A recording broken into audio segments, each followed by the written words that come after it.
Então, boa noite a todos e todas. Então, vamos lá. Vamos a essa apresentação do Bourdieu. Antes de mais nada, fazer um preâmbulo aqui para deixar claro o seguinte. Isso eu acho que vale não só para o Bourdieu, mas vai valer para qualquer autor ou qualquer aula que a gente tiver a partir de então. Quer dizer, toda crítica a qualquer autor ou qualquer autora, se ela quer ser assim chamada de crítica, se ela quer ser reconhecida como crítica, ela precisa de mais nada respeitar o projeto intelectual desse autor ou dessa autora. O que significa isso? Quer dizer, essa crítica tem que reconhecer quais são as propriedades intrínsecas da teoria, qual o problema que orienta uma determinada pesquisa, quais os fundamentos lógicos dessa teoria, quais seus fundamentos teóricos, metodológicos. Quer dizer, a crítica a uma teoria ou a algum autor, autora, tem que ser interna à teoria e não externa. Caso contrário, a crítica ela vai se tornar parcial demais, em alguns casos até injusta. Quer dizer, uma crítica que não obedece a esse regimento, a crítica é interna, ela perde a prerrogativa de ser chamada de crítica. Então, a gente não pode acusar um autor ou uma autora por aquilo que ele não se propôs a falar ou dizer. A gente pode avaliar aquilo que foi dito a partir de um projeto intelectual desenhado, recorte de um objeto, etc, etc. Então, no caso particular do Bourdieu, que é o nosso tema aqui, antes de mais nada, é preciso reconhecer que a questão central do seu programa de pesquisa é o do poder. Essa é a questão que mobiliza toda a sociologia do Bourdieu. Não só do Bourdieu, a gente vai ver, a gente sabe que em outros autores essa questão também é central, como por exemplo no Foucault. Mas o modo como Bourdieu e Foucault trabalham é muito diferente. Então, no caso do Bourdieu, não é o poder entendido genericamente, mas é o poder exercido no interior das sociedades capitalistas de classe. Portanto, o poder exercido pelas classes dominantes.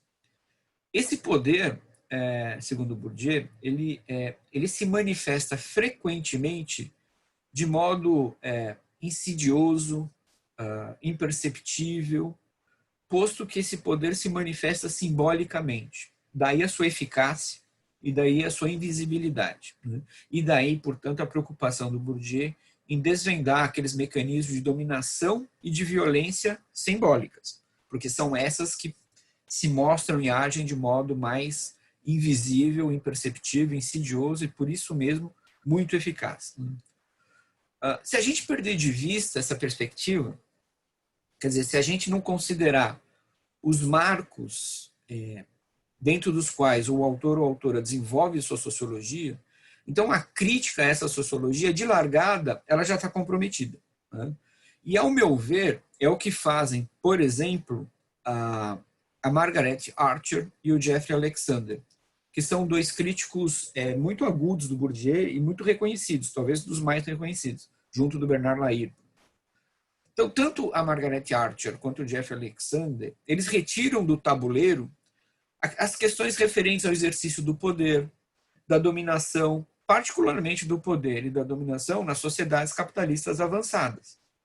Daí, se você retira isso do tabuleiro, faz de conta que isso não existe, que a proposta do Bourdieu é essa, aí fica fácil atribuir ao Bourdieu e à sua sociologia os adjetivos de determinista, objetivista, reprodutivista. Aliás, eu tenho um comentário maldoso a fazer sobre a Margaret Archer. Vocês vão notar que eu não gosto muito da sociologia da Margaret Archer. A Archer, como vocês sabem, começa a produzir na segunda metade dos anos 70. Ela é inglesa. Quem que assume o poder na Inglaterra, na Grã-Bretanha, na segunda metade dos anos 70? Alguém pode me dizer? Quem foi a primeira ministra da Grã-Bretanha a partir da segunda metade dos anos 70? Final dos anos 70. A Margaret Thatcher. Eu acho que a coincidência não é só de nomes e sonora, né? Margaret Archer e Margaret Thatcher. Eu acho que a Margaret Archer é o correspondência, é o avatar sociológico da Margaret Thatcher. Ainda vou escrever sobre isso. Mas quando o Jeff Alexander e a Margaret Archer... Vocês estão me ouvindo, gente? Tá tudo certo? Sim? Tá.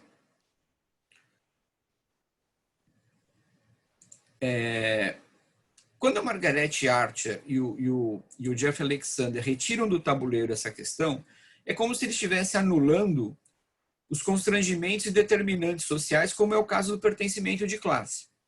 Então, uma crítica à sociologia do Bourdieu tem que levar isso em consideração. Você não pode simplesmente anular esses elementos. Tá?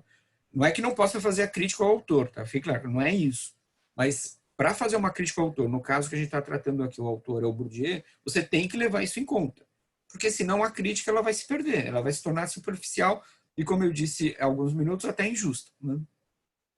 Então, se todos os seres humanos são capazes de exercer a reflexividade, como sugerem a Margaret Archer e o Jeff Alexander, então a gente tem que se perguntar qual a profundidade e o alcance dessa reflexividade. Quer dizer, essa reflexividade é sempre a mesma ou ela varia em função de pertencimentos sociais? E aí é curioso que a Margaret Archer se faz essa pergunta. Ela diz, não, essa reflexividade ela varia, mas ela secundariza e subordina o pertencimento de classe a outras interações sociais. Então, na crítica desses dois autores, é como se não houvesse relações de classe. Tá? O que eu acho que é um problema sério, porque isso é o problema para o Bourdieu. Né? Desconsiderar um pouco isso, né, ou muito, essa maneira como o Bourdieu monta a sua sociologia, que tem essa questão central, que é a questão do poder, mas não é de qualquer poder. É o poder exercido por uma classe social, por uma classe dominante. Pode levar a saídas, como é que propõe, por exemplo, o Frederic Vandenberg, num artigo chamado Cultura e Agência, Visão de Dentro. Né? Nesse artigo, o Frederic Vandenberg ele reconhece que o mundo se tornou uma jaula de ferro, retomando a expressão lá do Weber, né? Uma jaula de ferro moldada pela dominação, pela violência, pela expropriação, e assume, né? Ele reconhece que o mundo é isso, o mundo virou isso. Mas ele assume explicitamente que chegou a hora de se abandonar a ladainha da sociologia crítica e investir teoricamente numa sociologia da emancipação. Tá? Só deixa eu ver aqui, tem um chat. Ah, tá. Eu estou dando uma olhadinha no chat para ver se tinha alguma pergunta, alguma coisa, mas não tem. Bom, ora, uma proposta assim formulada nos termos do Frederic Vandenberg, a meu ver, é cheia de problemas. Né? Primeiro, nega a dimensão propriamente científica da sociologia, uma vez que a emancipação, segundo ele, estaria restrita à dimensão teórica da disciplina. Então, nesses termos, a sociologia se transformaria numa espécie de filosofia social com elevado grau de normatividade. Segundo, nessa proposta do Vandenberg, se desconsidera que é o trabalho empírico combinado a uma análise crítica rigorosa que pode, concretamente, fornecer possibilidades de emancipação. Terceiro, né, embora toda a grande sociologia crítica, ao meu ver, apresente alguma normatividade, e aí a crítica ela é definida nos termos do Horkheimer, quando ele distingue teoria tradicional e teoria crítica, né, e aí só uma nota de rodapé. O que o Horkheimer quer dizer com isso? O que é a teoria tradicional? É aquela teoria que se limita a descrever os fenômenos sociais. O que seria a teoria crítica? Aquela teoria que, além de descrever os fenômenos, ela sugere outras possibilidades de mundo social, a partir da sua própria crítica. Ela abre o leque de possibilidades. Ela não é uma receita, tá? Ela não diz, o mundo deveria ser assim. Mas, ao fazer a crítica, ela mostra os limites desse mundo, o que nos levaria a pensar em outras possibilidades de mundo. Então, toda a grande sociologia crítica apresenta alguma normatividade desde o Marx. Tá? Isso tem no Marx, tem no Weber, tem no Durkheim, tem no Bourdieu e tem tantos outros. Né? Só que essa normatividade ela é temperada com a pesquisa empírica, ela é temperada com a ciência. Mas na proposta do Vandenberg não existe isso. Existe essa filosofia social normativa que ele chama de sociologia da emancipação. Tá? Eu, particularmente, prefiro a saída encontrada pelo Vladimir Safatli quando ele vai comentar o Adorno. Por quê? Porque ele vai fornecer um novo empuxo ao autor, levando o autor para além de si mesmo, mas respeitando o seu projeto intelectual, resguardando o caráter crítico da sua abordagem. Então, ele vai para além do Adorno a partir do próprio Adorno. Eu acho que a gente pode fazer isso com todos os autores. Ir para além dele, respeitando o próprio autor. Até aí, tudo bem? Sim? Então tá, vamos lá, continuando. Então, na sociologia do Bourdieu, tanto uma ontologia quanto uma antropologia filosófica. Sendo que a segunda, a antropologia filosófica, é sufocada pela primeira. Por quê? Porque a ontologia dele é histórica. A ontologia do Bourdieu se refere ao capitalismo. É uma ontologia com história. Ele quer entender as propriedades fundamentais do capitalismo. A sua antropologia filosófica pressupõe uma humanidade, mas é uma humanidade que está permanentemente sob risco diante do capitalismo. Essa humanidade que é permanentemente sufocada pelo capitalismo. Só que a ideia de humanidade do Bourdieu, ela sempre é histórica e socialmente localizada. Ou seja, o que nos torna humanos é a nossa capacidade, ou às vezes a nossa incapacidade. O Bourdieu mostra mais a nossa incapacidade, né? Quer dizer, uma incapacidade que é dada pela estrutura capitalista, de nos fazermos humanos sob determinadas condições. Então, repetindo, para o Bourdieu, o que nos torna humanos é a nossa capacidade de nos fazermos humanos sob determinadas condições. Por exemplo, a morte é uma experiência universal, que todos nós conhecemos, porque conhecemos alguém que morreu e sabemos que é o nosso destino.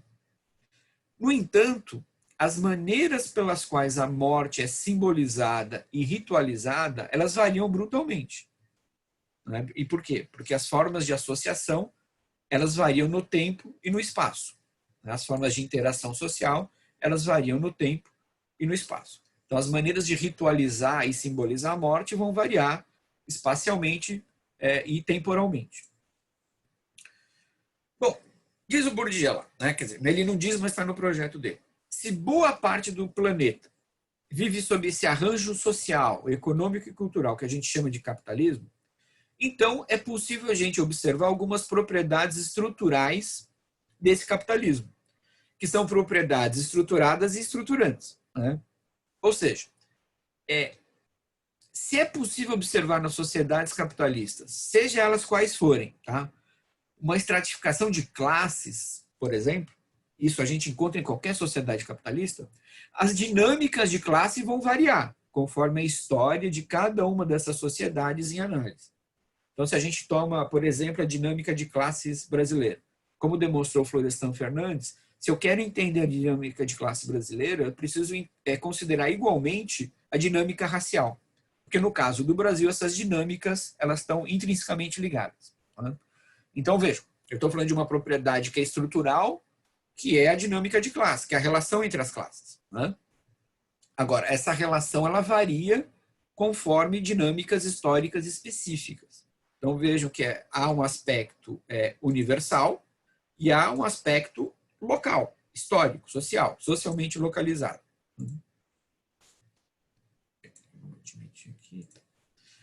Bom, nesse sentido, a gente pode se perguntar, acho que até alguém perguntou, é possível adaptar o Bourdieu às realidades históricas e sociais específicas, né?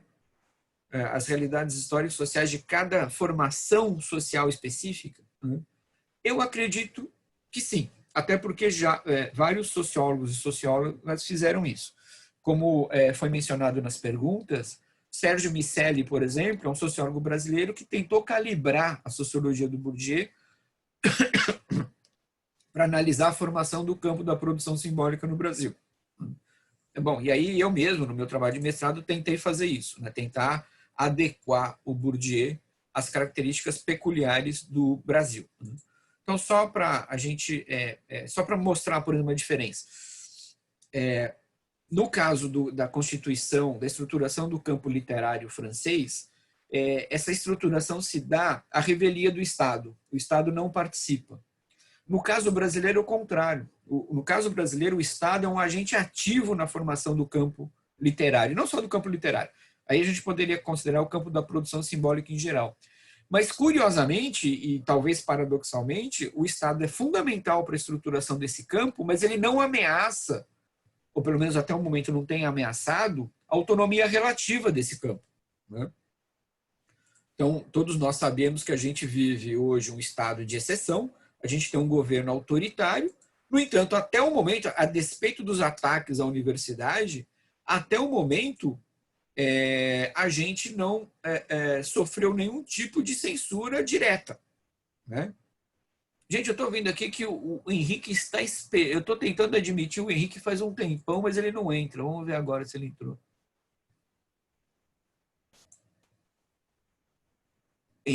Henrique entrou? Tá aí, Henrique? Henrique?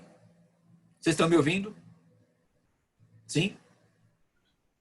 Tá, o Henrique pediu para ser admitido várias vezes. Ah, tá. Tá bom. Então, no caso do Brasil, a despeito até de a gente viver um momento muito excepcional, por enquanto, a universidade, embora sofrendo ataques, tem garantido parte da sua autonomia relativa. A gente pode fazer as críticas, a gente está publicando, está fazendo nossas pesquisas, etc. Então, é uma diferença na constituição desses campos. O Henrique, de novo, está esperando aqui. Eu admiti o Henrique umas 30 vezes, mas ele não entra. Não sei o que está acontecendo. Se alguém puder entrar em contato com o Henrique para perguntar o que está acontecendo. Sim, é para falar. Ele aparece nas...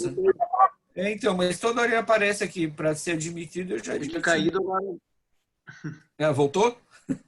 Tá. Então tá, vou continuar então. Então, se cada realidade social é singular, né, o esforço de adaptação de uma sociologia específica, no caso, uma sociologia feita por um autor francês na França, de uma sociologia que dá conta de um país dos anos 70 e 80, quer dizer, a França de hoje também não é a mesma França que o Bourdieu estudou. Então, esse esforço de adaptação exige criatividade e rigor, no mínimo, né? Quer dizer, criatividade para estabelecer aquelas combinações teórico-metodológicas necessárias e até inusitadas, e rigor para que essas combinações não causem um curto-circuito lógico, né? Embora é importante a gente praticar o pluralismo metodológico, teórico, seja lá que nome a gente dê isso, não é tudo que dá para ser combinado, né? Tem coisas que podem ser combinadas e outras não. E aí, eu já vou entrar mais diretamente numa das perguntas, né, que tratava da possível aproximação entre o Sérgio Buarque de Holanda e do Bourdieu. Bom, eu acho que é complicado aproximar esses dois autores. Por quê? Porque as preocupações de pesquisa dos dois são muito diferentes, os pilares teóricos são muito diferentes, o recorte do objeto, o método de investigação, tudo isso é muito diferente entre si, né? Então, por exemplo, qual que é o método por excelência do Sérgio Buarque de Holanda, que era um weberiano? Eram os tipos ideais. O Sérgio Buarque trabalhava com tipos ideais, daí o seu método histórico. O Bourdieu não trabalha com tipos ideais, né? E o método Bourdieu, embora leve em consideração a histórica, não é um método histórico. E aí alguém mencionou a confusão político e privado, né? Se a gente poderia entender isso a partir dessa aproximação entre... o Henrique disse que a internet está ruim, tá? Essa aproximação entre o Sérgio Buarque e o Bourdieu para entender isso, né? Eu acho que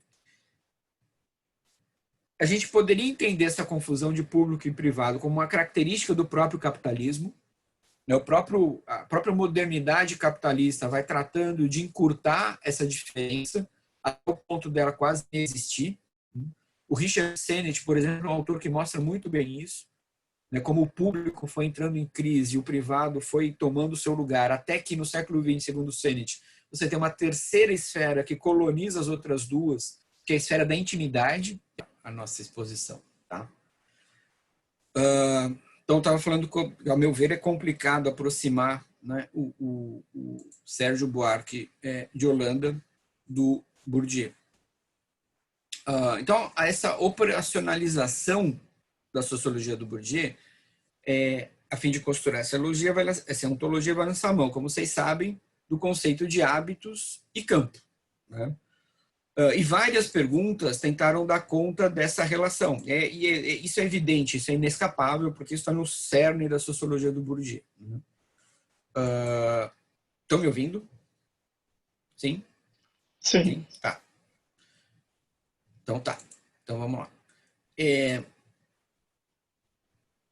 Então, para o Bourdieu, como vocês sabem, existem duas matrizes geradoras de hábitos. Tá? Ou são as classes sociais ou os campos.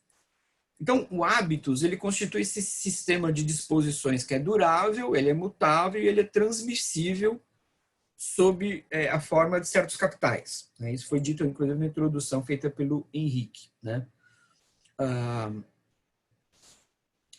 O hábitos de classe, ele costuma encontrar na família e na escola seus principais dispositivos de reprodução, mas é o hábitos de classe. Tá? Alguém, numa pergunta, chegou a sugerir isso, né? Que o hábitos fundamentalmente é reproduzido pela família e pela escola. Depende, é o hábitos de classe, porque o hábitos do campo vai encontrar outros dispositivos de reprodução. Né? A escola é um elemento importante porque ela está muito presente na nossa vida, né? Durante muito tempo e, por exemplo, vai nos formar para o mercado de trabalho. Então, a escola é um elemento importante, mas ele costuma encontrar na escola e na família, o hábitos de classe costuma encontrar na escola e na família esses dispositivos de reprodução. Então, o hábitos ele é incorporado pelos agentes ao longo de toda a trajetória desse agente. Né? E essas trajetórias vão se dar por inúmeros campos. Você vai passar por muitos campos possíveis. Tá? Então, o hábitos de classe, que fique claro isso, ele não constitui um sistema de disposições completamente estável e imutável. Tá? Embora ele seja permanente, duradouro, ele não é estável. Ele está sujeito à instabilidade. Por quê? Então, vamos lá. Esse hábitos ele é transferível tanto de uma geração para outra, como para vários domínios da prática. São esses o hábitos que eu vou adquirindo no interior dos campos. Mas como o domínio das práticas são muitos, porque são muitos os campos, né? A gente não pode esquecer que, segundo o Bourdieu, um campo ele é fragmentado em muitos subcampos possíveis. Né? Então, se a gente fala o campo da produção simbólica, esse campo ele é feito de muitos subcampos. O campo da pintura, o campo da ciência, o campo da religião, o campo da literatura. São inúmeros subcampos dentro de um campo. Então, como são muitos os domínios das práticas, porque são muitos os campos, porque esse campo, repito, ele é fragmentado em muitos subcampos possíveis, então o hábitos de classe, ainda que durável, ele não é estático e tampouco eterno. Ou seja, as disposições adquiridas, as disposições de classe adquiridas, elas podem ser desmontadas, elas podem ser desmanteladas, elas podem ser contrariadas, elas podem ser corroídas.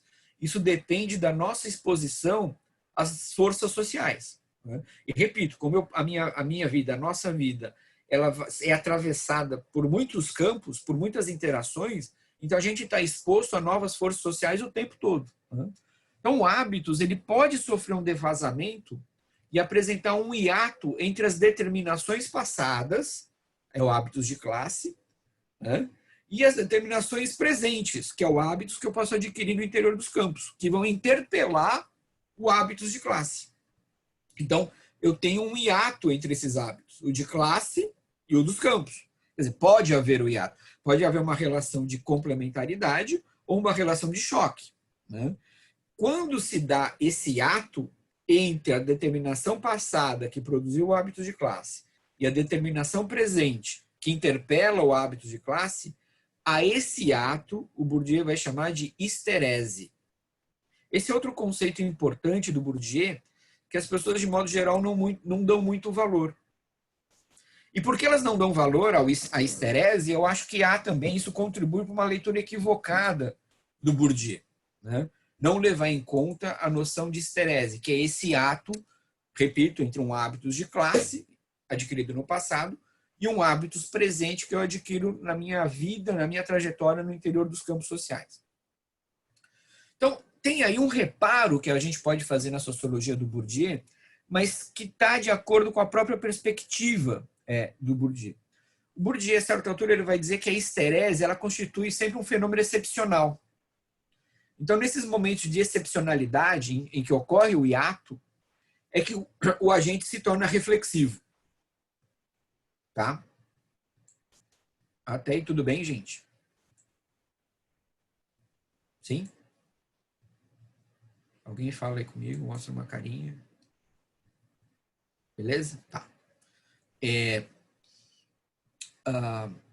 Então, para o Bourdieu, essa histerese ela está em momentos de excepcionalidade. Né?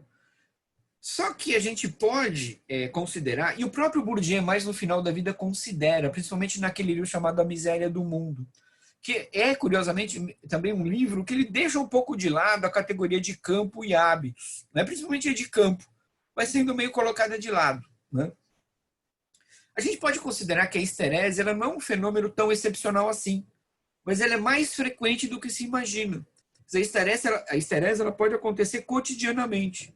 Quer dizer, então, esses momentos, se são nos momentos de histerese, como admite o Bourdieu, que o agente revela a sua reflexividade, quer dizer, e o que é a reflexividade? Né? Essa capacidade de pensar e avaliar criticamente suas próprias disposições e suas próprias ações, inclusive significativamente. Né? Quer dizer, se eu atribuo um determinado sentido para uma determinada coisa, nesse momento de histerese eu posso reavaliar esse sentido. Né? Isso vai reorientar a minha ação. Então, o próprio Bourdieu, na Miséria do Mundo, vai admitir, quer dizer, o Bourdieu, nesse livro, ele está inclinado a aceitar que os abalos no hábitos e os abalos do hábito são bem mais corriqueiros do que se suspeitava. Porque os momentos de histerese, eles não são momentos excepcionais. Eles são momentos cotidianos. Né? Por quê? Né? Porque nesse livro A Miséria do Mundo, ele vai se dar conta, né, de que, não só se dá conta, porque ele já se deu já antes, mas ele vai aceitar que o sofrimento originado pelo desequilíbrio entre as expectativas que o sistema capitalista produz e as condições efetivas para a realização dessa expectativa, esse desequilíbrio é constante. E é um desequilíbrio que está se tornando cada vez mais visível, cada vez mais frequente. Então, esse ato é cada vez mais recorrente. Então, se a gente leva em conta que a histerese, e aí, repito, esse é um reparo que a gente pode fazer na sociologia do Bourdieu, considerando a própria sociologia do Bourdieu, é algo que ele admite, né?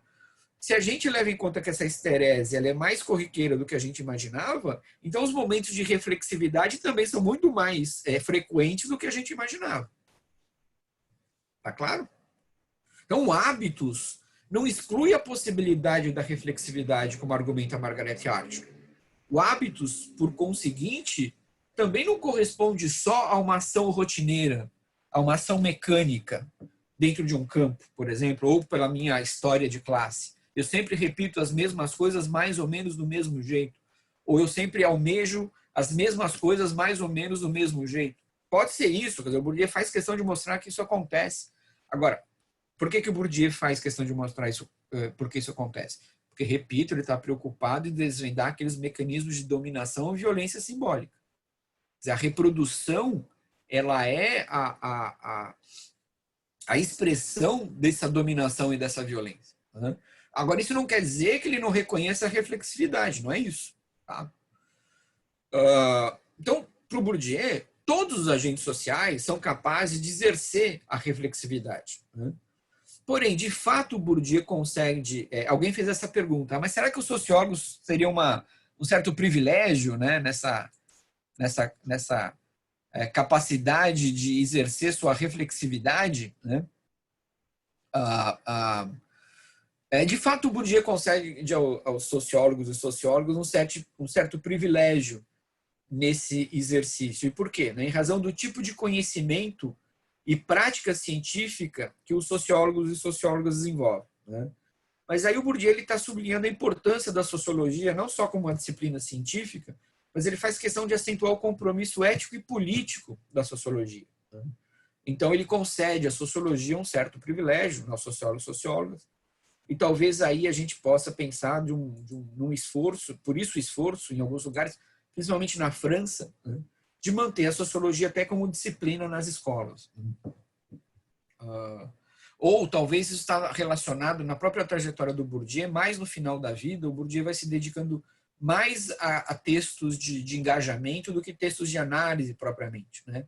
Talvez ali a gente reconhecesse, então, uma preocupação do Bourdieu em o Henrique saiu de novo. Uma preocupação do Bourdieu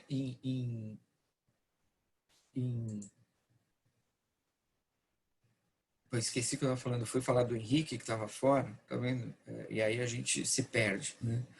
Quer dizer, os textos do final da vida do Bourdieu, né, que são mais textos de engajamento do que de análise, e aí a luta, inclusive na própria França, de manter a disciplina como uma disciplina dos currículos escolares, mostra a importância da sociologia, vejam, mas não do profissional de sociologia, mas da sociologia como disciplina que poderia estar em todos os lugares. Quer dizer, é a importância da divulgação da sociologia. Então, talvez a gente pudesse imaginar que, mais do que conceder um privilégio aos sociólogos, o Bourdieu está preocupado com a divulgação da própria sociologia, de maneira mais abrangente para todo mundo, porque essa disciplina que nos daria os instrumentos necessários para a gente exercer essa reflexividade com mais constância, com mais frequência. Tá?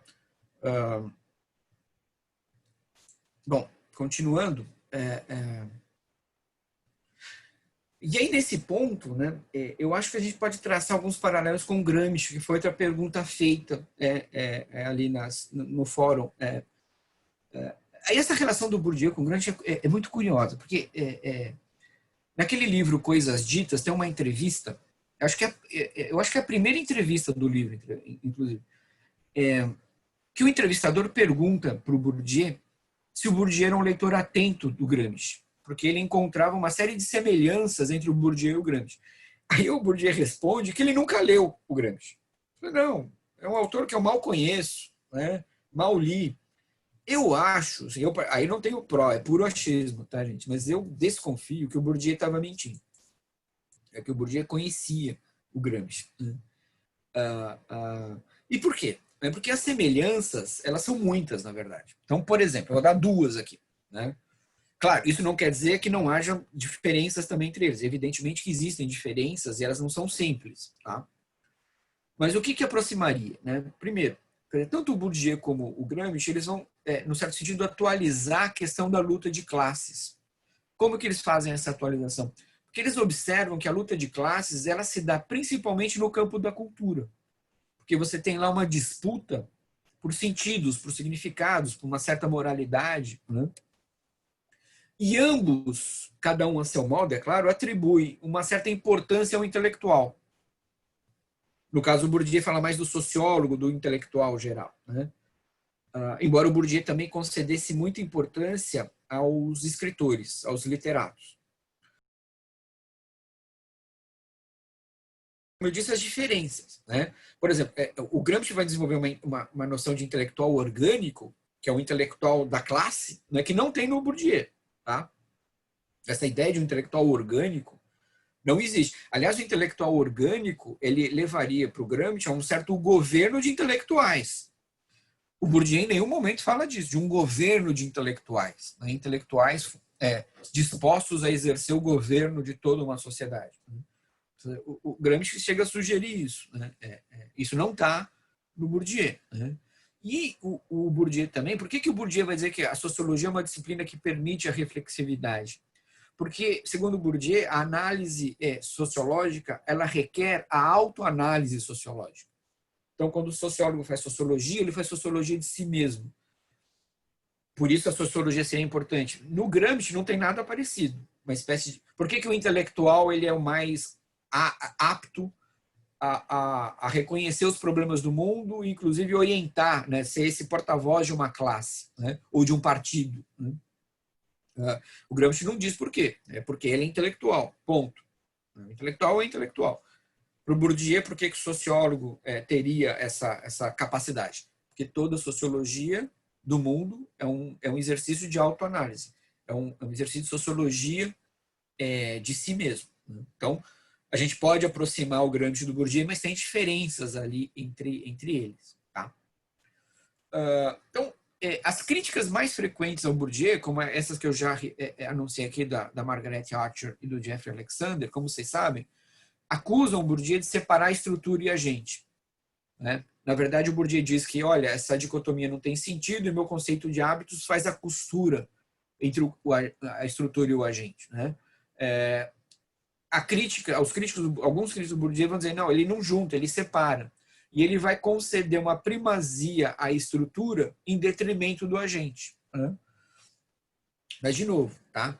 Como o Bourdieu ele está preocupado em compreender esses mecanismos de dominação e violência simbólicos, ele acaba focando, né? Ele vai focar a análise, ele vai calibrar o foco da análise para a dimensão reprodutora do agente. O que não quer dizer que o agente seja completamente desprovido de autonomia e liberdade. Não é isso, né? O agente ele é capaz de agenciamento para o Bourdieu. Né? E para mostrar isso, basta a gente ler ou reler a entrevista que o Bourdieu concedeu a Maria Andrea Loyola, né? Num livrinho. Deixa eu ver se eu acho ele aqui para mostrar para vocês. Vocês conseguem ver que é esse livrinho aqui, ó. Esse livrinho é uma longa entrevista que a Maria Andrea é uma socióloga do Rio de Janeiro. É uma longa entrevista que ela fez com o Bourdieu, um ano antes do Bourdieu morrer. Tá? Eu acho até, eu não tenho certeza, mas eu estou quase seguro que a última entrevista que o Bourdieu dá é para Maria Andrea Loyola. Então, o que o Bourdieu vai dizer nessa entrevista? Né? Ele vai dizer, olha, toda estrutura ela é feita de rachaduras. Toda estrutura tem fissuras. E são nessas rachaduras, nessas fissuras que os agentes agem. Agem a tal ponto que eles podem ser capazes de apresentar uma nova estrutura. Mas veja, existe uma estrutura. Né? Mas como ela tem essas rachaduras, é por ali que os agentes agem a ponto até de transformar essa estrutura. Então, talvez a gente possa dizer que no Bourdieu a estrutura mais condiciona do que ela determina. Existe uma diferença entre o condicionamento e a determinação. Do meu ponto de vista, para o Bourdieu, a estrutura mais condiciona do que determina. Né? Então, se por um lado o Bourdieu é um herdeiro do estruturalismo, por outro, ele é um herdeiro rebelde. E é essa rebeldia que vai definir o distanciamento dele em relação ao Lévi-Strauss, por exemplo. Né? Porque as noções de estrutura do Lévi-Strauss e do Bourdieu são muito distintas. Né? Quer dizer, a estrutura para o Lévi-Strauss, eu acho que isso também era uma questão que enviaram. A estrutura é sempre estrutura estruturada. É uma estrutura que existe desde sempre em qualquer cultura. Para o Bourdieu, a estrutura pode ser estruturada, mas ela opera de forma estruturante, ou seja, a estrutura muda, ela se transforma. Ela se transforma até porque os agentes agem. Porque se os agentes não agissem, a estrutura não ia se transformar. E mais, não é só que a estrutura muda. Você pode abalar essa estrutura a ponto de recriá-la, de propor uma nova estrutura. Isso é uma possibilidade no horizonte da sociologia do Bourdieu. E aí vocês sabem, no caso do Lévi-Strauss, qual que é essa estrutura imanente da humanidade que está presente, não importa o lugar, não importa a época. E como é que o Lévi-Strauss vai demonstrar isso? Pelo estudo dos mitos. O Lévi-Strauss vai dizer, toda cultura apresenta mitos. Toda. Não tem uma cultura que não tenha os seus mitos. E os mitos são sempre mais ou menos os mesmos. São os mitos de nascimento e morte, de criação e recriação do mundo. E onde estaria essa estrutura, diz o Lévi-Strauss? No inconsciente. Então, o inconsciente é essa estrutura imutável. Por isso que no Lévi-Strauss não existe uma oposição entre natureza e cultura. Tá? A relação é de complementaridade, não é de negação no Lévi-Strauss. Tem gente que lê errado o Lévi-Strauss também. A relação entre natureza e cultura no Lévi-Strauss, ela é de oposição, sim, mas ela não é de negação uma da outra, é de complementaridade de uma em relação à outra. Tá? Agora, não é essa a noção de estrutura do Bourdieu. E aí ele se afasta, embora ele absorva a influência do estruturalismo, que existe, de fato, uma noção de estrutura na sociologia do Bourdieu, ele também se distancia de uma certa noção de estrutura. Que não é, ele propõe uma noção que não é a mesma do estruturalismo. Tá? Tudo bem até aí, gente? Podemos continuar? Sim? Tá, então vamos lá. Então, o hábitos, ao contrário do que alega a Margaret Archer, ele pode ser tanto reflexivo quanto pré-reflexivo. Ou seja, o hábitos pode implicar, sim, o automatismo da ação, como diz a Archer e o Jeff Alexander, é verdade, pode ser isso mesmo, Mas a ação pode ser reflexiva, quer dizer, a ação pode ser racional também. É claro que a gente pode supor que no âmbito dos campos, a racionalidade dos agentes ela é profundamente marcada pela instrumentalidade. Né? Por quê? Porque como esses agentes se encontram em condições de disputa, cuja vitória vai resultar em algum tipo de recompensa, quer simbólica, quer econômica, então a gente pode supor que essa racionalidade é instrumental. Bom, quais os melhores meios que eu vou elaborar para atingir um determinado fim? É verdade, né? A racionalidade do agente pode ser essa, né? E para dar um exemplo bobo, mas nós estamos na academia, estamos fazendo mestrado, doutorado, eu consegui passar no concurso, sou professor, tá. Bom, todo mundo aqui sabe que tem que cumprir uma série de requisitos. Quer dizer, a gente assimilou hábitos do campo e a gente assimilou a ilúzio do campo. A gente acredita nele. Né? Então, eu vou fazer as disciplinas, eu vou tentar obter a melhor nota possível, eu vou fazer minha pesquisa de campo, eu vou me preparar para a defesa do mestrado, do doutorado no tempo que me é dado, eu vou publicar ou tentar publicar artigos, eu vou participar de congressos. Estou seguindo tudo aquilo que o campo disse para eu seguir. E tem uma racionalidade, eu posso planejar isso. Eu vou fazer tantas disciplinas no primeiro semestre, tantas no segundo, eu vou dividir minha pesquisa. Se eu tenho entrevista para fazer, eu vou fazer tantas entrevistas no primeiro semestre, tanto no segundo. Eu vou deixar o último semestre para redigir minha dissertação. A gente planeja essas coisas. Né? Então, de fato, aí a crítica tem sentido, essa racionalidade ela pode ser instrumental.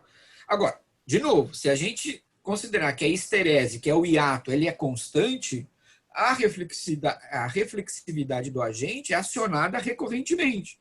Então, você tem uma outra racionalidade que convive com a instrumental, que é uma racionalidade mais substantiva. Por isso que eu disse que a crítica ela é parcial, ela dá conta de um aspecto da sociologia do Bourdieu, mas desconsidera outra, porque desconsidera certos elementos que já estão na sociologia do Bourdieu. Né? Além disso, as estruturas, como o Bourdieu vai afirmar nessa entrevista a Maria Andréa Loyola, e como já disse aqui para vocês, as estruturas não são imunes à ação dos agentes. Por isso que as estruturas são estruturantes e não estruturadas.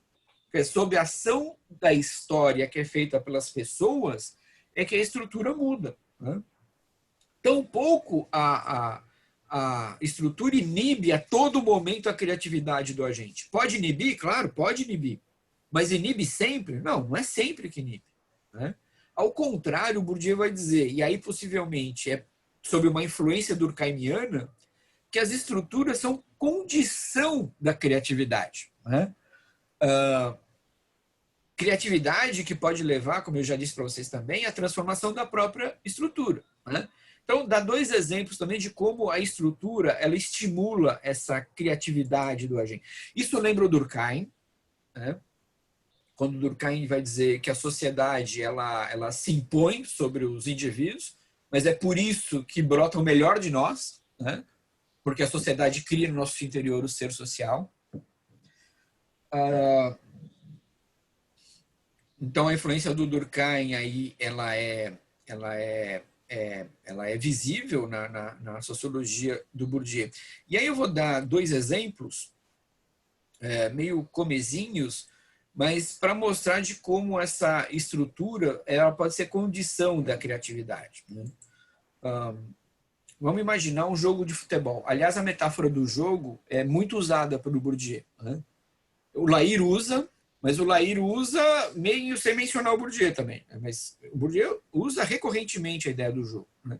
Então, imagina lá um jogo de futebol. É um jogo que tem poucas regras, todo mundo domina. Agora, é por causa dessas regras que os jogadores improvisam. Eu não posso improvisar em desacordo com a regra. Eu não posso fazer um gol com a mão. Agora, isso não me impede de inventar jogadas. Eu não sei se todos acompanham futebol, mas todo mundo sabe o que é um gol de bicicleta? Todo mundo sabe? Quem não souber, diz para mim. Eu não sei, não gosto de futebol, não sei o que é um gol de bicicleta. É aquele movimento que o jogador está no ar, né, e pega a bola com... Estão vendo meu dedo aqui? Pega a bola com o pé assim. Né? Sabe quem inventou essa jogada? Alguém desconfia quem foi o inventor dessa jogada? Ah, foi o Pelé? Não foi o Pelé. Não foi o Pelé. Não foi o Pelé. Foi inventado nos anos 50. Tá? O futebol ele é criado no final do século XIX. Veja, levou um pouquinho mais de 50 anos para um cara inventar uma jogada, que assombrou todo mundo quando o cara fez. Quem inventou a jogada foi um jogador do São Paulo Futebol Clube chamado Leônidas. O Leônidas da Silva. Ele também era conhecido como Diamante Negro. Tal como o Pelé é um jogador negro. Quando ele fez o gol de bicicleta, todo mundo ficou assustado. Mas vale? Aí foram ver a regra. Ele usou a mão? Não. Ele fez falta em alguém? Não. Ele fez algum tipo de jogada proibida? Não. Então o gol vale. Então, mas veja, ele inventou uma jogada em acordo com as regras, não em desacordo com as regras. É claro que à medida que o jogo avança e se desenvolve, vai chegar um momento que os agentes envolvidos vão perceber a necessidade de mudar a regra do jogo. Mas por que eles vão mudar a regra do jogo? Porque o próprio desenvolvimento do jogo mostra essa necessidade. É claro, e algumas regras do futebol já mudaram. Um outro exemplo. Eu usei esse exemplo num artigo, mas o exemplo eu achava que era meu. Mas o exemplo é tão bom que eu cheguei à conclusão de que não é minha. Não sei de quem é, mas minha não é porque ela é boa. Imagina um piano, né, um pianista diante das teclas de um piano. Ele tem lá um número limitado de teclas. Então imagina que a tecla é a estrutura. Mas aquela tecla não inibe a criatividade do pianista. Ao contrário, é em virtude do limite de teclas que ele vai inventar, que ele vai criar. E se no limite ele encontrar um tipo de sonoridade que ele não encontra naquelas teclas, ele inventa uma tecla nova. Estica a corda do piano de um outro jeito para dar aquela sonoridade que não existia antes. Mas por que ele descobriu que existia uma sonoridade? Porque ele viu que aquela estrutura não dava mais conta.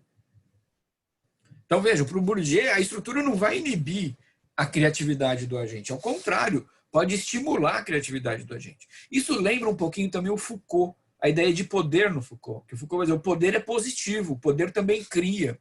O poder não apenas subordina. O poder subordina, mas também pode criar. Então, o que o Bourdieu quer nos dizer? O Bourdieu quer dizer para a gente que o agente ele não age no vazio. O agente não age motivado por algum tipo de voluntarismo, mas ele age a partir da incorporação de uma história coletiva. Seja a sua história de classe, seja a história dentro de um campo, a partir das regras que configuram aquele campo. Então, a socialização, ao contrário também do que afirma Margaret Archer, cumpre ainda um papel importante na construção dos seres sociais, para falar como Durkheim. Quer dizer, a gente não é uma tábula rasa. A gente é socializado ao longo de toda a nossa vida, desde quando a gente nasce até o momento de morrer. E essa socialização vai nos dando elementos, inclusive para a gente exercitar a nossa reflexividade. A reflexividade não é espontaneísta, ela não nasce do nada, ela nasce a partir de algo. E aí eu acho que um autor que faz bem isso é o Lair. O Lair compartilha essa posição, e ele é um crítico do Bourdieu, mas compartilha essa posição durkheimiana de que há uma socialização que nos torna seres sociais. Daqui a pouco eu volto ao Lair. Só para complementar esse comentário, o Bourdieu quer mostrar para a gente, e pelo visto a gente resiste muito nisso, a gente resiste em admitir isso, que a oposição agência e estrutura, entendendo o primeiro, agência, como o primeiro termo, como sinônimo de mudança, entender a estrutura como sinônimo de estabilidade e reprodução, ela pode ser, aliás, ela precisa ser problematizada. Por quê? Porque os agentes podem agir, às vezes, inclusive conscientemente, em benefício da reprodução. Quer dizer, o agente não age só para mudar a estrutura, ele age ativamente, às vezes conscientemente, para manter a estrutura. E a estrutura nem sempre intimida a criatividade do agente. Então, o Bourdieu está também problematizando esse tipo de oposição entre agência e estrutura. Porque a gente acha que a agência é sempre mudança, é sempre criatividade, imaginação. Estrutura é sempre a proibição, a inibição, a reprodução. O que o Bourdieu está falando? Não. Bourdieu está mostrando para a gente o seguinte, olha, o agente pode agir para reproduzir, e a estrutura nem sempre inibe a criatividade. Né? É só a gente olhar para o mundo hoje, gente. Né? Não precisa nem ser sociólogo. Se a gente ler jornal e abrir a janela de casa, a gente vai ver um conjunto de agentes lutando de maneira resistente a manter as coisas tais quais elas são. A gente vê agentes lutando para manter o Brasil um país desigual, um país racista, um país misógino. São agentes, eles estão agindo. Eles estão agindo. E reflexivamente, às vezes. E aí? O agente só muda? Então, Bourdieu está mostrando para a gente que essa oposição ela pode ser problematizada, e deve ser. Né? Um dos críticos do Bourdieu, o Lair, que eu acabei de citar, eu acho um caso muito interessante, né? Porque ele é o sujeito que ele faz a crítica do Bourdieu sem descartar a sociologia do mestre. Né? Mas ele vai radicalizar a sociologia do Bourdieu a partir de um outro ponto de vista, que é dessa sociologia em escala individual. E aí o Frederic Vandenberg diz, e aí o Vandenberg tem razão, de que o Lair se esforça para reescrever cada livro do Bourdieu. O que é verdade, mas cada livro sob um outro ponto de vista. Né? Então, o Lair pretende demonstrar que a mais íntima parcela do indivíduo pode ser explicada sociologicamente. Bom, se isso é verdade, eu acredito que seja, o Lair recai num objetivismo ainda mais cerrado do que o do Bourdieu. Né? Embora seja um crítico do Bourdieu, ele é tão objetivista ou mais até do que o Bourdieu. E as semelhanças entre o Lair e o Bourdieu não param por aí. Né? Se a gente pega lá a noção de disposição do Lair, ele é muito parecida com a noção de hábitos. Muito parecida. Ele tem até uma crítica à noção de hábitos, mas eu acho que a principal crítica do Lair é a noção de campo. Então, no lugar da noção de campo, o Lair prefere utilizar jogos, configurações. Né? No livro Sucesso Escolar nos Meios Populares, ele fala em configurações familiares, e a inspiração dele é o Norbert Elias. O Lair fala em contextos. Por que o Lair prefere essas noções em lugar da noção de campo? Porque ele acredita que as nossas vidas elas se desdobram numa pluralidade de espaços sociais. Tá? Então, eu estava dizendo que, primeiro, o Lair, como ele quer demonstrar que a mais íntima parcela do indivíduo pode ser explicada sociologicamente, então ele recairia, em tese, num objetivismo tanto quanto o Bourdieu. Certo? E talvez um objetivismo mais cerrado do que o do Bourdieu. Essa não é a única semelhança. A outra semelhança está na noção de disposição do Lair. Embora o Lair faça críticas à noção de hábitos, quando você compara a noção de hábitos do Bourdieu e a disposição do Lair, elas são muito semelhantes. Quase não há diferença entre elas. Né? Onde está a principal crítica, pelo menos ao meu ver, ao meu juízo, do Lair em relação ao Bourdieu? É na noção de campo. Acho que ali está a principal crítica. Por isso que o Lair vai preferir outras noções, como a de contextos, a de jogos, a de configurações. Então, eu havia dito, né, que naquele livro, O Sucesso Escolar nos Meios Populares, o Lair fala em configurações familiares. E aí ele está muito inspirado pelo Norbert Elias. Né? Autor, aliás, que ele admite ter sido influenciado, né? Por ele.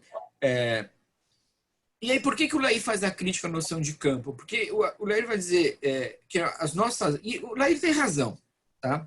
Ele vai dizer, as nossas vidas elas se desdobram numa pluralidade de espaços sociais que não podem ser resumidos aos campos.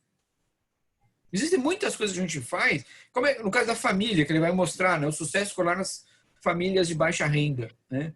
De modo geral, famílias imigrantes, inclusive. Né?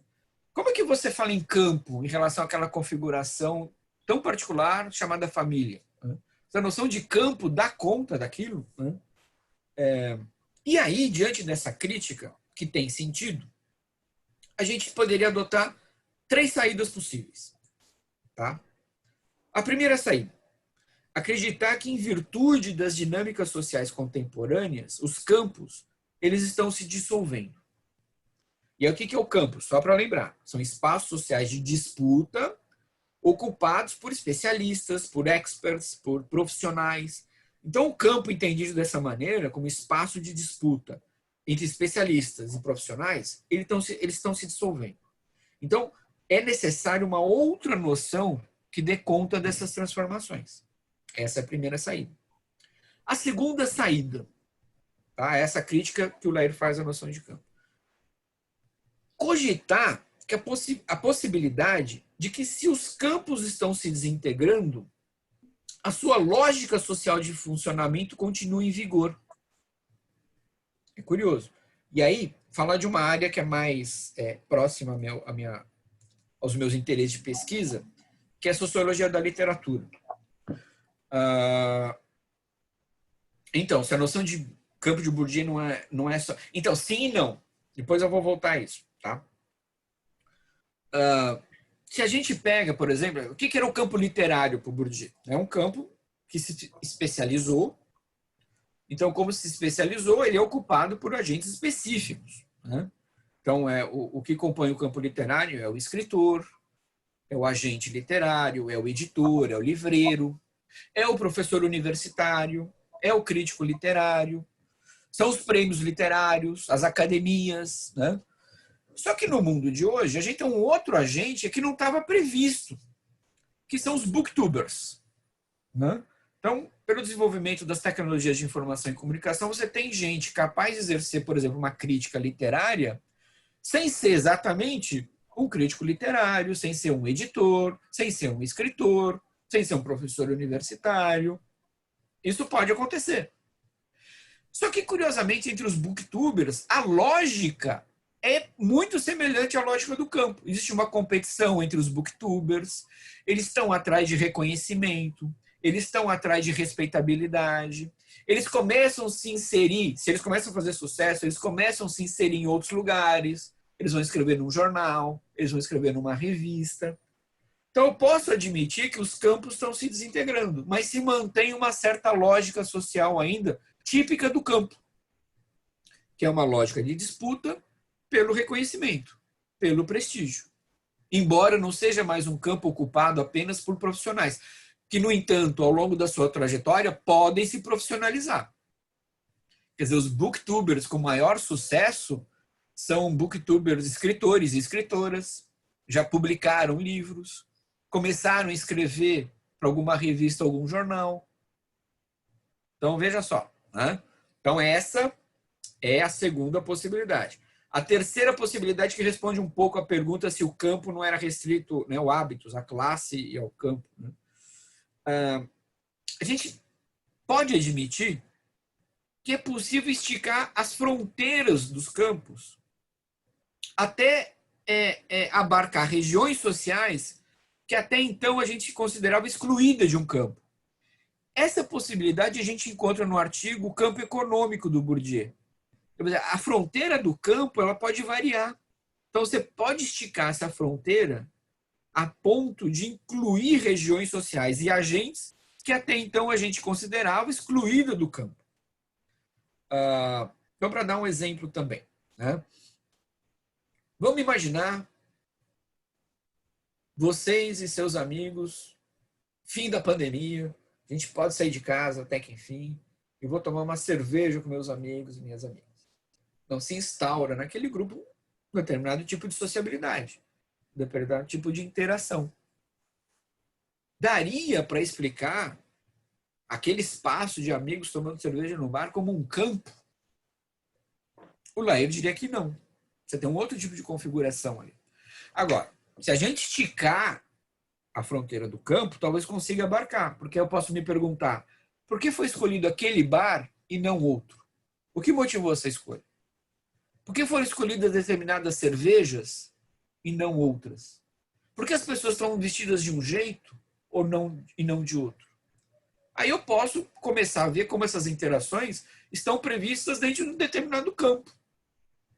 Então, por que eu posso escolher um bar em que o vinho custa R$20 e um bar em que a garrafa do vinho custa R$800? Se eu esticar a ideia de campo, talvez eu possa abarcar essa configuração. Mas veja, eu tenho que esticar a fronteira do campo. Eu posso falar em jogos de distinção a partir da mesa de um bar. O que está em jogo naquelas interações? Né? Quais jogos de distinção estão colocados ali? Então, veja, eu tenho 3 saídas possíveis à crítica à ideia de campo. Claro que a hipótese 2 e 3, quer dizer, cogita a possibilidade de que os campos estão se desintegrando, mas sua lógica permanece. Ou admitir que é possível eu esticar a fronteira do campo. Essas duas hipóteses, 2 e 3, elas, embora elas sejam distinguíveis do ponto de vista lógico, elas ainda são semelhantes entre si, né? Então, é mais um comentário sobre os campos, né? Se a gente quiser avaliar e atualizar o alcance heurístico dessa noção, né? As disputas intestinas aos campos, né? Principalmente, eu acredito, os campos da produção simbólica. Por quê? Porque nos campos da produção simbólica, ao contrário do que sucede com o campo econômico, por exemplo, as disputas podem resultar paradoxalmente em formas de solidariedade. Para dar outro exemplo, eu vou usar o mesmo exemplo que eu dei há alguns minutos. Todos nós aqui estamos inseridos num campo, que é o campo acadêmico, né? Então, bem ou mal, a gente está em disputa. Mesmo que a gente não admite, a gente está em disputa, né? A gente está em disputa para ter, talvez, o artigo publicado numa revista. Então, de repente, um ou mais de nós mandam o mesmo artigo não, mas mandam um artigo para uma mesma revista. Então, a gente está em disputa, mesmo que a gente não saiba. A gente vai defender nossas dissertações e teses. O nosso programa premia a melhor tese e melhor dissertação. Então, estamos em disputa de novo. Estamos disputando com a melhor tese e a melhor dissertação, né? Oxalá, daqui a alguns anos, abram-se concursos de novo para as universidades federais. Estaremos em disputa de novo, disputando uma vaga. Agora, no campo da produção simbólica, essa disputa pode gerar solidariedade, curiosamente. Então, se algum de vocês cair, de repente, não conseguir acessar mais, no dia seguinte, falar, não, mas eu tenho aqui, eu anotei o que o professor disse, eu vou te digitalizar e mandar para você. Ah, você não tem esse livro do Bourdieu, mas eu tenho, aqui é um PDF, eu te mando. Então, veja, a gente está em disputa, mas também está em relação de solidariedade. Então, isso é possível dentro de um campo, né? Não só a disputa nua e crua, como acontece no campo econômico. O Bourdieu diz isso. Ao campo econômico, a disputa é mais brutal do que nos outros. Porque nos outros, além da disputa, você pode gerar outros efeitos, como esse, por exemplo, da solidariedade, né? Em segundo lugar, as disputas no interior dos campos não são apenas formas eufemizadas de lutas e dominação de classe. Isso respondendo também a alguma pergunta que foi feita no fórum, né? Mas as disputas nos campos também estão atravessadas por outras formas de disputa, dominação e violência, como as de gênero, as étnicas, as raciais, né? Então, é possível, por exemplo, a gente pensar na produção de um hábitus masculino no interior dos campos. Essa hipótese também foi assumida pelo próprio Bourdieu no livro A Dominação Masculina. E foi desenvolvido de maneira, assim, eu acho magistral, a maneira como uma socióloga de São Paulo, chamada Ana Paula Cavalcante Simeone, tratou essa questão num livro chamado Profissão Artista, Pintoras e Escultoras Acadêmicas Brasileiras. Então, o nome da socióloga é Ana Paula Cavalcante Simeone, tudo com I, o Simeone. Tá? E o nome do livro é A Profissão Artista, Pintoras e Escultoras Acadêmicas Brasileiras. Então, o que a Ana Paula vai mostrar isso? A configuração do campo pictórico, principalmente em São Paulo, no início do século XX. Bom, se está se conformando um campo, está se conformando lá relações de disputa. Né? E ela vai mostrar como, nesse caso particular, de São Paulo pelo menos, mas provavelmente aconteceu em outros, essas disputas não eram disputas só por reconhecimento, prestígio, eram disputas de gênero também. As mulheres foram apagadas da história da pintura paulista e nacional por uma dominação de gênero, por um outro tipo de violência simbólica. Então, o campo é um lugar de lutas eufemizadas de classe, mas de outras formas de luta também, que atravessam o campo, como essas que eu disse, de gênero, étnicas, raciais. Né? Quer dizer, a noção do Bourdieu não exclui essa possibilidade, ao contrário. E a Ana Paula mostra isso, de como essas disputas muitas vezes são atravessadas, por exemplo, na pesquisa dela, por questões de gênero. Né? Então, a hegemonia no campo da produção pictórica de São Paulo do início do século era também uma hegemonia masculina. Né? Então, para encerrar, gente, eu quero afirmar aqui umas coisinhas. Primeiro, né, quero reafirmar, na verdade, que a sociologia do Bourdieu é essencialmente uma sociologia do poder e da dominação. Então, é uma sociologia preocupada cientificamente e comprometida ética e politicamente com a análise de um tipo de organização social que recorrentemente desumaniza a nossa humanidade. A gente vive num tipo de organização social que impede que a nossa humanidade se realize plenamente. Isso, de uma maneira curiosa, aproxima o Bourdieu da escola de Frankfurt, que a gente vai ver mais para frente. Tá?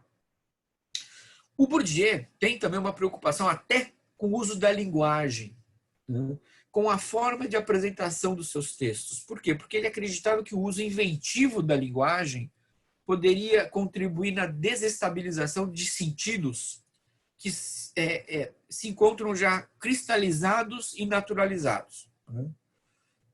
Então, o Bourdieu faz muitos jogos de linguagem e é curioso, o Bourdieu vai dizer, olha, é necessário aproximar a sociologia da literatura, porque essa desestabilização do sentido se dá pela linguagem também. Não é só pela pesquisa empírica em si. Claro, a pesquisa empírica vai demonstrar isso, mas a apresentação da pesquisa é igualmente importante para essa desestabilização de significados já cristalizados. E o Bourdieu, por fim, para encerrar, ele desenvolve uma sociologia da cultura, ao meu ver, muito preocupada reformulando. A sociologia da cultura do Bourdieu é preocupada em revelar a economia e o mercado dos bens simbólicos. Então, veja os termos. Tá? Economia dos bens simbólicos e mercado dos bens simbólicos. Essa formulação, a meu ver, é uma ironia típica da literatura. Por quê? Porque ele quer demonstrar para a gente, e aí ele está seguindo os passos do Weber, que a lógica econômica invadiu todas as esferas da vida, ou se a gente preferir, todos os campos, e aí com isso o Bourdieu desencanta os campos da produção simbólica. E ao usar essa ironia, quer dizer, usar a linguagem da economia para mostrar que a lógica econômica está presente em todos os lugares, é como se o Bourdieu usasse o vocabulário típico da economia contra a própria economia que ensejou esse vocabulário. Quer dizer, ele vai torcendo os sentidos ao ponto de virar esses sentidos de cabeça para baixo. Quer dizer, só se é possível falar desse mundo social a partir desses termos. Bom, se só é possível falar desse mundo a partir desses termos, então não só os termos têm que ser reinventados, mas o próprio mundo social. Então tem uma ironia aí do Bourdieu, né? Que também as pessoas desconsideram. Bom, gente, com isso eu encerro a minha exposição, que inclusive